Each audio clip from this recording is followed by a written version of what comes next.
Hey everybody, welcome back. Another episode of the Triple Option. We're doing our position preview series. Today we're going to be focused on the defense. Now, I don't know if that's going to make you guys break out in some cold sweats with just how disgustingly terrible Florida State's defense was this year, but we got a lot of new faces, a lot of new transfers, and I think it's going to be better. We're starting with the defensive line first. Kevin and Adam, say what's up to the peeps. What up, peeps? What up, peeps? That's right. Adopted the lingo. I feel like a proud papa. Well, listen, before we get into some of the stuff, housekeeping. Kevin's got himself a nice, sweet, fat Patreon page. It helps him pay for all of these wonderful graphics and the superb video quality that you see here. Go to that Patreon. We got some merch now. Kevin's a merch lord. Got some of the hottest, finest merch on the streets. All the links for that stuff's in the description of the videos. And, of course, subscribe to the X's and O's YouTube page. Listen, guys, football season is upon us. We're going to be breaking down some real deal, actual Florida State game film. And to my knowledge, we're the only people out there that are actually doing that. So enjoy the differentiation, subscribe, and let the triple option wash over you. Kevin, we're talking D-line.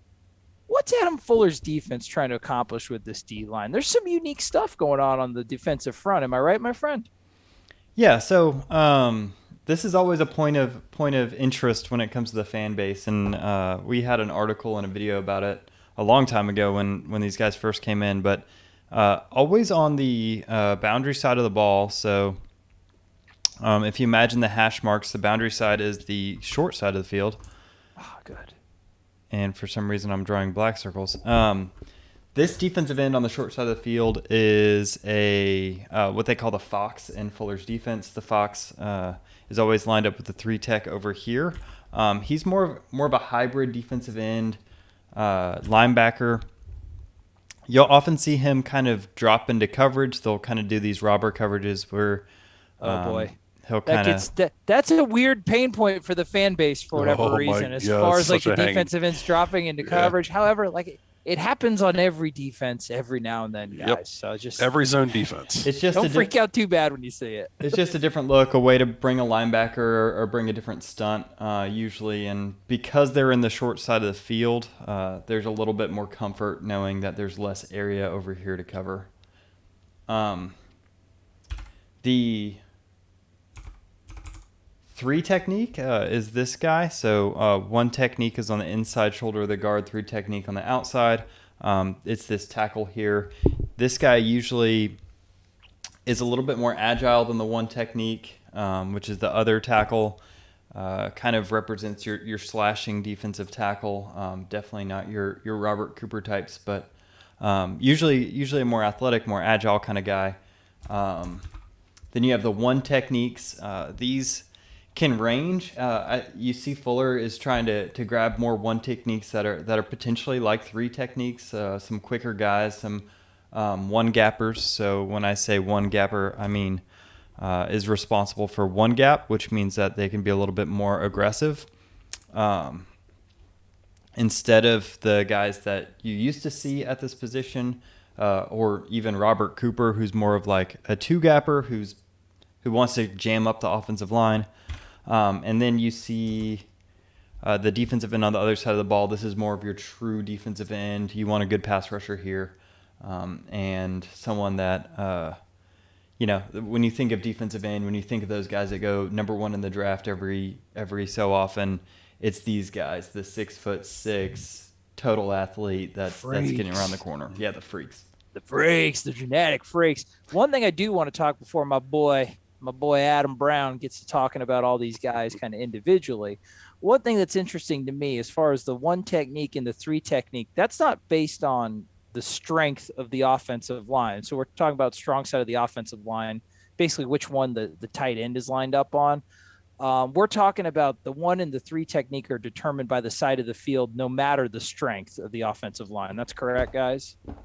Yes. So you'll see even in one of the games people like to play in modern offenses is to put the strength to the boundary to kind of see if they can't take advantage of those tendencies by the defense. And the defense says, okay, if you're gonna want to operate in less space, then go ahead and operate in less space. I like it. I like it. Interesting. That caught my eye, and I'm a big old football idiot. So I just wanted to, I know there's some other football idiots out there. They're going to be like, that T's on the wrong side. It's not. We know what we're talking about. All right, Adam. Speaking of knowing what we're talking about, I want to start with the defensive end because the guy that's obviously it's been grabbing a lot of the headlines, if not all, from the defensive side of the ball in this practice season is Jermaine Johnson, the transfer from the University of Georgia, former number 1 rated JUCO player in the entire nation, an alumni of Last Chance U. Shout out Coach Jason Brown. No slapdicks here, my friend. I can tell you that for sure. What are we getting in Jermaine? This was a big deal at the time. It still feels like a big deal. Is it a big deal? Yeah, I mean, I think it is. I know there's some folks on this football staff that think he's the best player on the team, at least the best player on the defense. Nice. And maybe that's not, I don't know. Maybe it's not nice because you're a 3-win program from last year, but I still, okay, true. I still feel like that's probably a compliment. Yeah, I mean, I think he comes with a bit of pedigree. He had 5 or 6 sacks last year and 150 snaps. So he brings some production while limited because of his snap count. He's a big, long, physical kid who bends really well off the edge. And when I say bends really well, it means he can dip under the tackle. You kind of see it there. The tackle gets him up the field a little bit, but so he can lean into that offensive tackle, kind of drop his shoulder and get around him. But he also has an array of moves. He's got a bull rush. He's got a spin move. He's got a good swim and a rip move. He's kind of got the whole kit and caboodle there as a pass rusher. But he's the guy that's got to lead your defensive end group. You need 7, 8, 9 sacks out of him this year, production wise. But he's also a kid that can play the run, set the edge. We saw while he was at Georgia, and we did a scouting video on him when he committed to Florida State from Georgia. Just kind of what he does. I mean, he's a powerful kid. Definitely the total package. I mean, I'm excited to see what he can do coming over from the SEC. Yeah, it'll be interesting to see the Achilles heel. Okay, this is like the Achilles heel. Maybe if Achilles had like 7 legs, right? Of this deep, there was many Achilles heels of this terrible 2020 defense. But the lack of generating a pass rush without using the blitz, that neuters you as a defensive coordinator. And Florida State just could not put any pressure on the quarterback, nor could they hold up against like the outside zone setting the edge in these in this rushing attack. So it was rough. Jermaine Johnson, we think, is going to be a very big help to the defensive line. We've got the rest of the people there at that position: Derek McClendon, Quayshawn Fuller. To be honest with you, when we put these names on the list, guys, this isn't really like a true depth chart per se. These are just the guys we think are going to make the biggest impact. If it was a true depth chart, I think I'd probably flip those names, right, Adam, based on what we're hearing from practice with Quayshawn Fuller really flashing. Yeah, I think I'd throw McClendon over behind, at the Fox position, and Quayshawn Fuller here moving up if this were a depth chart, moving up the depth chart. Fuller's a kid who looks like he's leaned out a little bit from practice film and some of the things our buddies at Tomahawk Nation have been sharing with us from practice while they've been there. Fuller looks like he's leaned out a little bit, brought back some of that explosiveness that he had in high school. We unfortunately don't have any film of him because he hasn't made a ton of plays yet in his career at Florida State, but we'll see. I mean, he's a name that Mike Norvell seems to bring up every practice in his post-practice interviews. He's a player who I think his strength's going to be setting an edge in the run game more than pass rush. So we'll see what he can bring. I mean, he's a player who's been highly regarded, was big time, battle against Alabama coming out of high school. It's time for him to either put up or shut up. So I'm excited to see if he can bring some production. Seems like he's matured a little bit this offseason, worked hard to get his body right. Now it's time to bring it on the field. McClendon was a fun one. McClendon was kind of not as severe as this trajectory, but his trajectory is kind of reminded me of like an Emmett Rice, a kid that you didn't really expect a lot out of. Yeah. And then by the end of the season, this kid was really making some plays. Do we kind of think Derek McClendon's growth is going to continue into 2021? Yeah, I mean, I think he's probably your number 2 at the Fox right now. I don't want to say that for sure because we're not really allowed to comment on depth. Nobody knows, and we're not, per media responsibility, we're not really allowed to talk about depth charts. But I think McClendon, he's a player who was, I think he was like a 3-star coming out of high school. Pretty certain it was he a was. North Carolina State battle at the time. He was one of those guys that nobody really expected a ton of production out of, and he's, when he stepped in last year, he flashed a few times. I'm not saying he made any huge plays, but he's another player that's kind of bulked up physically, and I don't mean put a ton of weight on, but kind of gotten rocked out into Coach Storm's weight room program this offseason. He's found a little bit of burst. I'm excited to see what he can be if he is that backup at the Fox position. I'm not going to say I'm expecting any huge numbers out of him, but I think he's a guy that you can build a consistent floor with on that second team defensive line. Yep, that's the one thing. There's some decent pieces at the ones. The depth is still a concern to me on this defensive line, but at least there's some guys behind them that you can see the potential's there. Yep. Let's move on to the next position, Kev. Where are we going next here? We talking tackles? All right, let's talk. We're talking the one technique. So we mentioned this more the space eater guy for now. Could change in the future. You could potentially have two kind of like gap shooting attacking guys, but for right now, our main guy is just a rock solid mountain of a man, Robert Cooper, just a big stout brosif if I've ever seen one. A trench monster. What do we expect from Robert Cooper? And I guess how would you characterize his tenure at Florida State so far? I think Coop is one of those guys is explosive off the line of scrimmage. He fits a one tech or a one gap scheme better than a two gap scheme, in my opinion. You think? But yeah, because he's a little bit stouter. He's a little short. He's a little stocky. As a one tech defensive tackle, I think he can get in that gap and get up the field and not be as responsible for trying to get off of blocks as much. Right.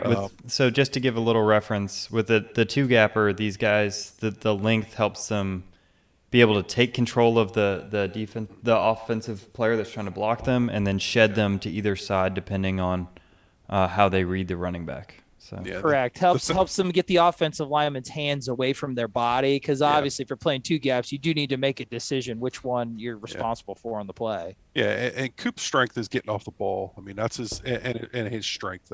His ability to be stronger than people.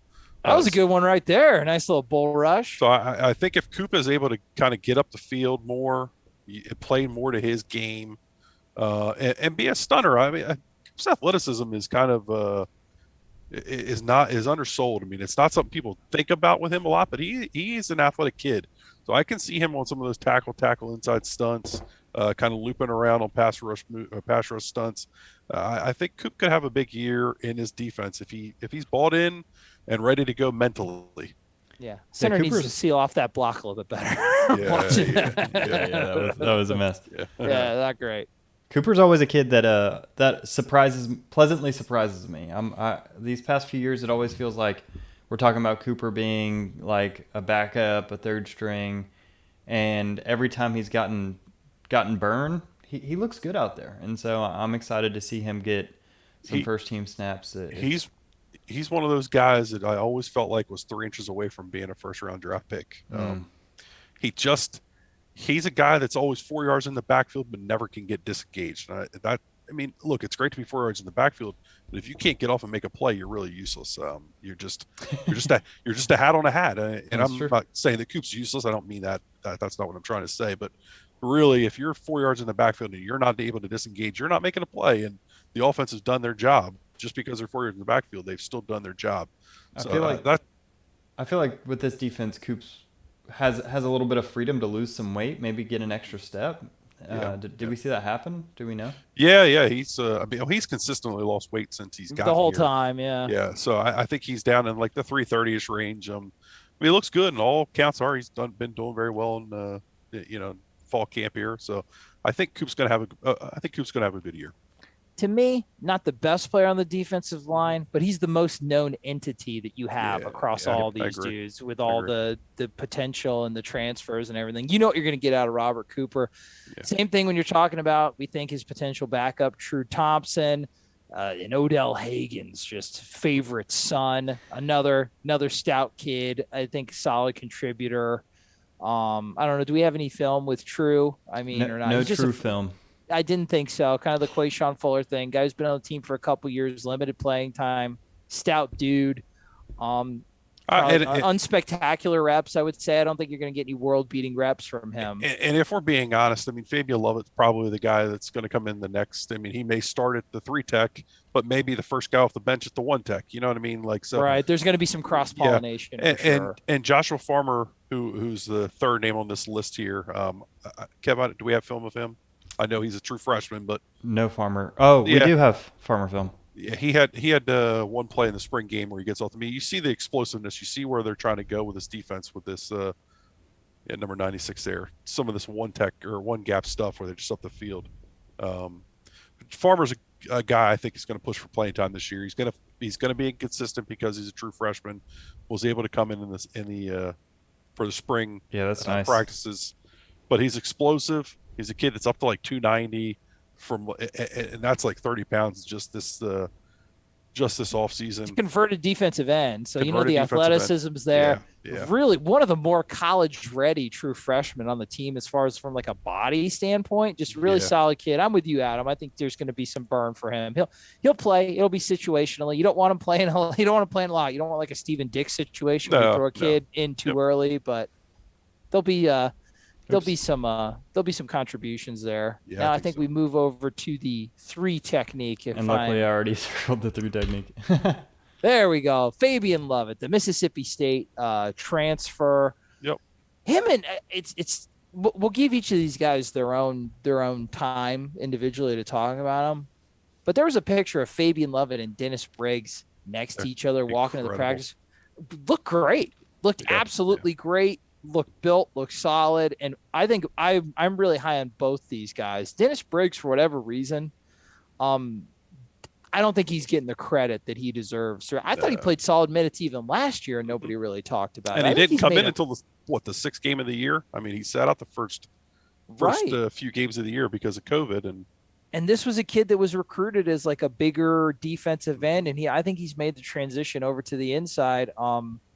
Pretty well as you could ask. And Fabian Lovett's a kid that fan base was super excited to get his transfer commitment, flashed at times. What do you think about these two? Yeah, I think Lovett's a stud. I think he's legit. He's a kid who's obviously put in the work this offseason in the weight room, gotten himself really rocked up. I don't know how much of a 1 gapper he is. He's kind of an old school, just going to get after you kind of defensive tackle. Uses his hands real well, has good length. Decent extension there. Yeah. Yep, you see him controlling the point of attack there. I'm excited to see what he can do this year. He may be a kid that plays the 1 tech. We're just throwing some bodies in there to make sure these are the main players that are going to kind of rotate through these 2 positions. Yeah. But yeah, I think Fabian's going to have a good year, and then Briggs is a classic 3 tech up the field, explosive player. I think he's going to have a really big year. I mean, that's what we're talking about. Especially when he's unblocked. Yeah, he's going to have a really nice year if they try to block him like that. This is some of this 1 gap stuff where you're just up the field. I mean, you're just ripping and just good recognition to just beat right after the guy that's in front of you pulls. Just really good recognition to just beat it with speed. Yeah, beats it with speed. Not going to worry about the kind of anchoring with power there. He's trying to win with that explosiveness. He was a big time factor against UNC last year in that win. I think he's going to have a big year this year again. And I hate to say it because it's like a 3-win team, and this D line was pretty atrocious last year. But I think these guys, they look like they bought in. All accounts coming out of spring practice or for fall practice so far have been great about this first group D line. You put it with some of these clips we've seen from spring and from last year and some of the previous production we know out of these guys. I think you have a lot of reason to be optimistic. I think so too. I'm with you on the optimism. The last guy we're talking about, Malcolm Ray, ultra productive kid from South Florida. We knew that there was going to be a large degree of reshaping his body. Yeah. But it'll be interesting to see. There was a lot of talk, especially from the South Florida sports writer guys that cover recruiting, that Malcolm Ray was a huge get. We haven't seen it yet, but maybe it just took that long for his body to be reshaped. We'll see how much contribution that he makes on the field this year. Yeah, undersized, little short and squatty. We'll see. hopefully it'd be nice to have a third body there at that 3 tech. He'll get his opportunities. But I'm with you, Adam, dude. And we're really going to touch on this when we move over to the Fox. I think the name of the game for this defensive line is interchangeability. They're going to find the right guys, and then the 3 is going to come over to the 1, and Keir Thomas, the Fox, will move inside on passing downs to get Marcus Cushney some burn. But let's move over to the Foxes, and let's talk about what we got there. Keir Thomas. Yeah, this is my man. Now listen, I didn't really. This was like the transfer portal pickup. This is the guy from South Carolina that was like the throw-in with the Jamie Robinson deal. It felt like it was treated as. That's how I treated it. I wasn't familiar with the guy. You're right. When we watched the film on this kid, we were watching those full-scale South Carolina games. Jamie Robinson's solid, and he plugs up a problem that we had in the nickel for sure. Right. But I was more impressed with Keir Thomas, dude. He's violent. He's got great leverage. He's extremely versatile. He's more athletic than he looks. He has been stealing a lot of the press clippings during the practice season. And I'm, for one, not surprised at all. This kid is going to have a fantastic year. I agree. I'm not talking I still think Jermaine Johnson's going to get the stats that really eye pop you. If there's a guy that's going to get double-digit sacks, it's Jermaine Johnson. But it's going to be because he's got some help from a dude like Keir Thomas. Solid to really good. I'm very excited about him. Yeah, suddenly I think the boundary side of your defense has been solidified by this young man. He's just a man. He's not a young man.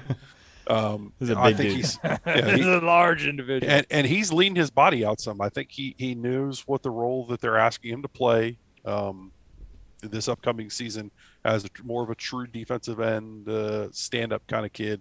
I think he's leaned his body out some.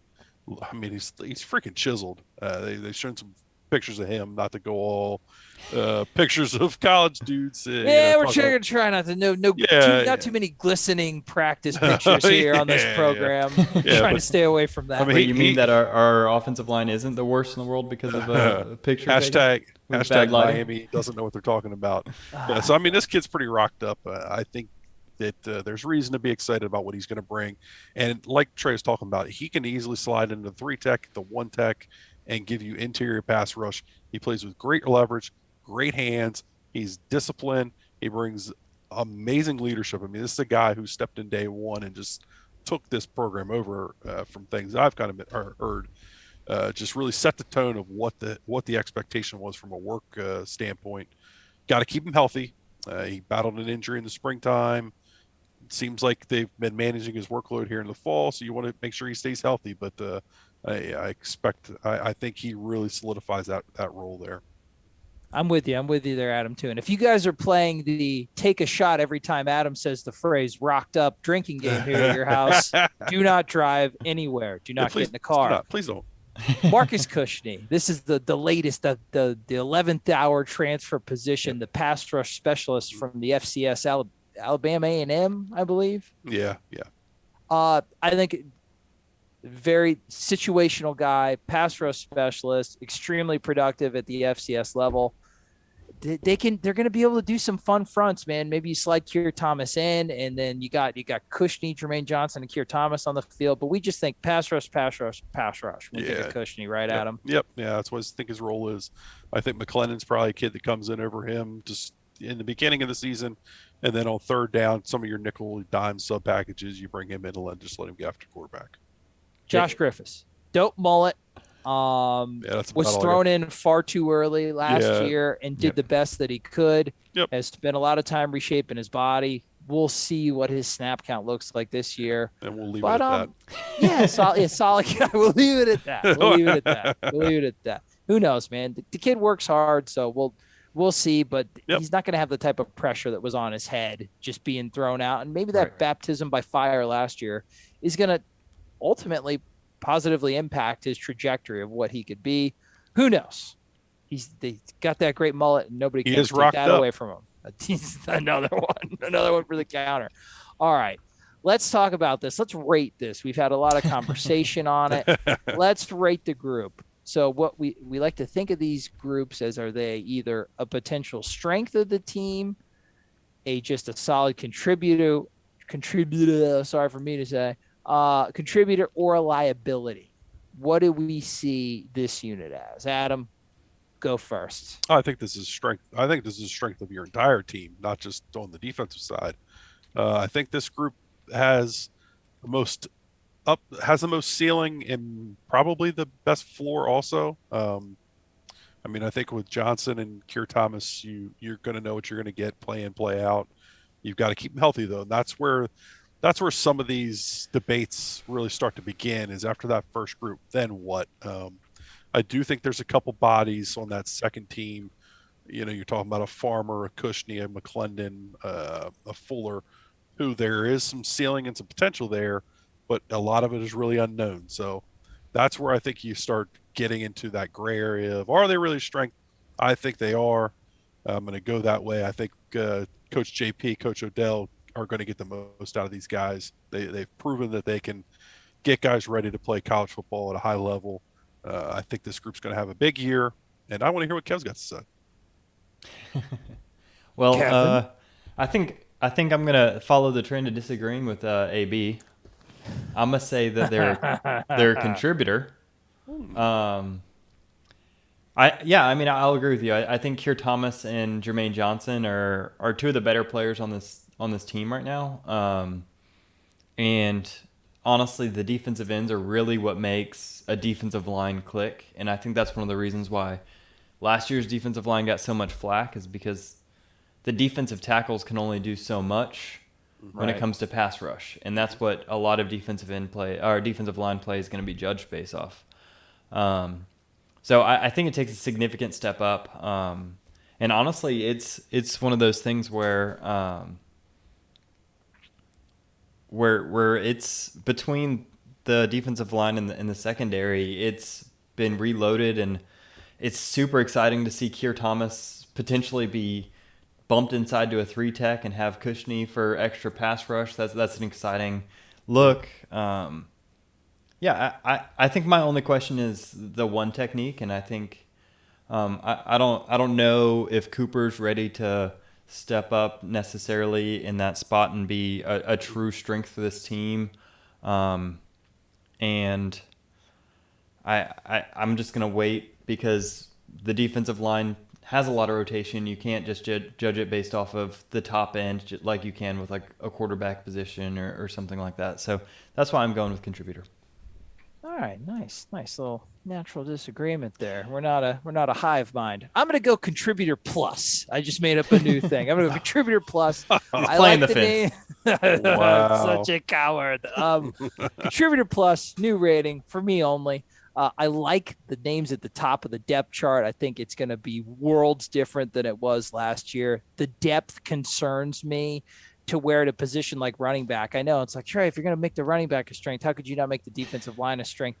You don't need – there's less bodies that you need there to be. So I was close, because I was thinking about that in my mind. It's like, how can I call the running backs a strength of the team but not this unit?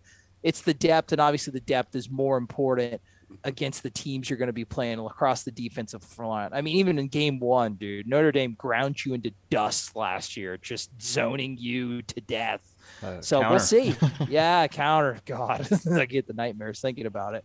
But they're going to be good, dude. I love the names and the top end. And if this unit can stay healthy, it is just like I said, it's just a plus away from being a true strength of not only the defense, but of the entire team. So I'm agreeing with both of my friends here on this show. Hooray. Now listen, hooray for us. Hooray for this. Subscribe to the YouTube page. Put on the notifications. You will get to see the rest of what we got cooking. Next up is linebackers. And I don't know how Kevin pulled any positive film to talk about the linebackers from last year, but will that continue? Find out on the next episode of the Triple Option. In the meantime, subscribe to the page, go to the Patreon, throw Kev some bones, and buy some dope merch for the significant other in your life that likes Florida State and hardcore analysis. This is another episode of the Triple Option. Keep jumping.